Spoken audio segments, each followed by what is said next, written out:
Well, I just pulled this box open here. This is a Wiesco piston. And it has Wiesco written right on it here. Circlips. Wrist pin. Rings.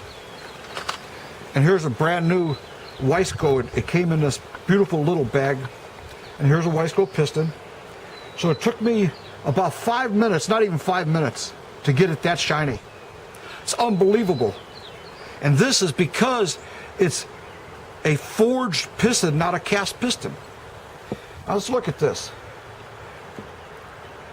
Here's a piston that's a cast piston. I really have about 2 hours of working on that.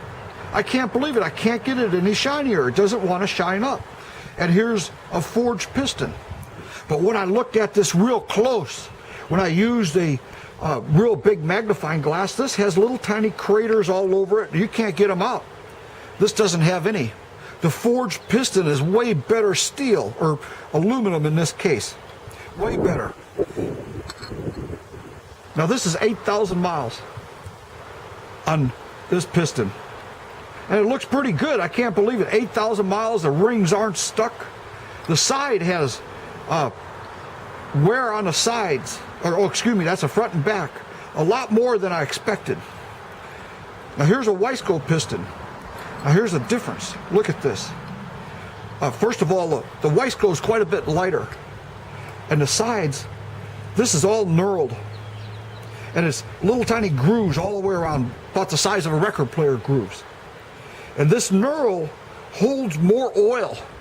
And it gives you more lubrication, less friction. But there's another important part. The knurling takes about half the surface area and puts it down below the surface where it rubs on your cylinders. So this, with the half the surface area, is going to give you less friction. So this is real important. Now you can see the construction on the inside. These have, on the Wiesco, much larger holes, and they chamfered the holes. This here, smaller holes, I had to chamfer these holes. This has ribs on the top for strength, and it's heavier. I could feel it's heavier. And this doesn't have any ribs. It was forged. This was cut out with machines, and surprising, there's a lot of taper right here. And I didn't measure it, but I need to measure it, and I'll find out.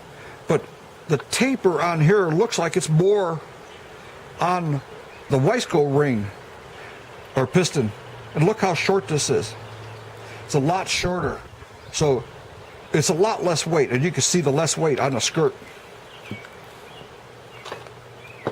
Here's a stock piston. Oh, here's the stock piston and the Wiesco piston.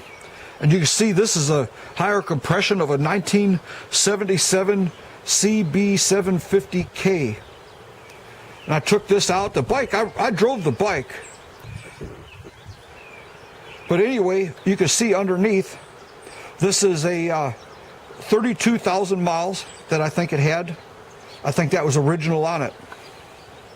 And you can see the wear. Here's the wear.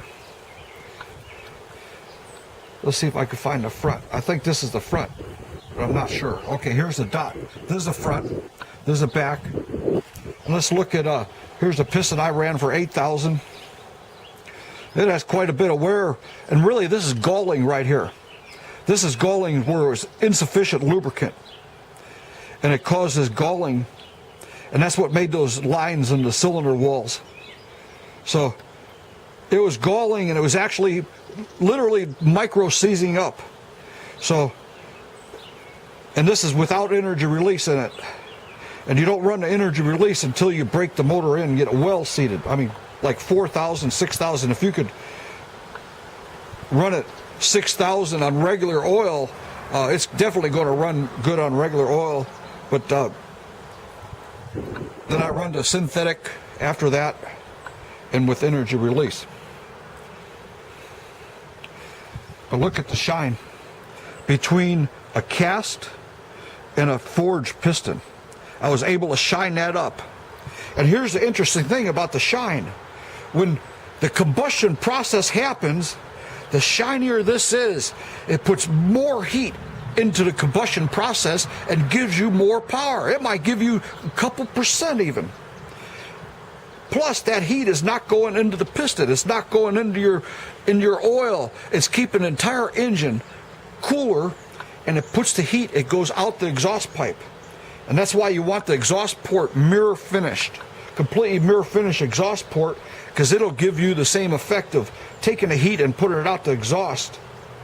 And that's what you want it to do. You don't want that heat in your engine. So a big bore kit that always says, you know, you need a oil cooler to run this. Well, if you're running on a street, you don't need an oil cooler. You need an oil cooler if you're racing it.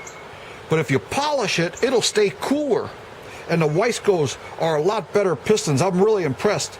And one thing, the reason I said, hey, I want to put a Wiesco piston in my bike is the rings are, you can't break them.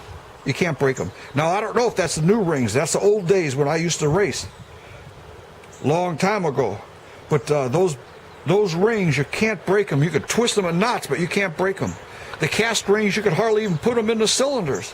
So, you know what? Here's that. I'll never put that in my bike. I'll bend a valve with that, I bet. But that's the way it is.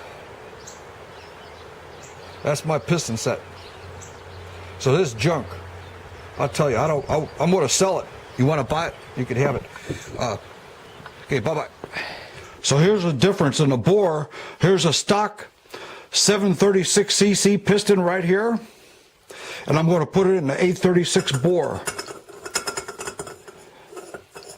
See, this is 64 millimeter, 63 millimeter piston.